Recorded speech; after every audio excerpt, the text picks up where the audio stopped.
When psychiatric hospitals are full, where do people with mental illnesses go in an emergency? Well, a trend that a local sheriff has noticed, these people end up in the county jail. Our own Mohammed Abdul Kawi went to the Marathon County Jail to see about how they're dealing with the problem. Mohammed? Well, Dan and Jessica, this problem started to peak during the COVID-19 pandemic, and jails are not fully suited to hold people that are struggling with mental illness. According to the sheriff I spoke with today at the Marathon County Jail, this issue is taking a toll on the department. People with mental health disorders in our communities need assistance, because if we don't give that to them, it spills over into other problems. Mental health resources are not always available for people who need them. For example, Mendota Mental Health Institute in Madison is completely full right now. This is forcing places like the Marathon County Jail to hold people who are struggling with mental illness.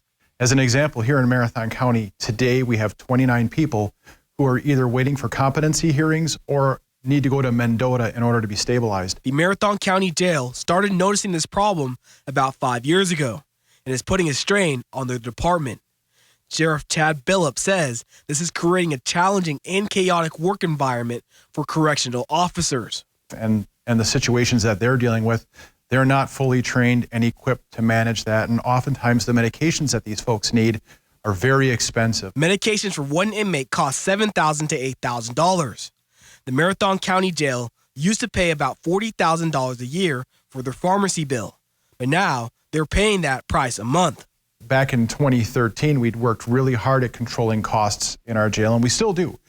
But when the medical and mental health needs of our inmates are that much greater, the cost is that much greater. Sheriff Billup says while they're fortunate to have resources like social workers and mental health therapists assigned to the jail, not all jails do.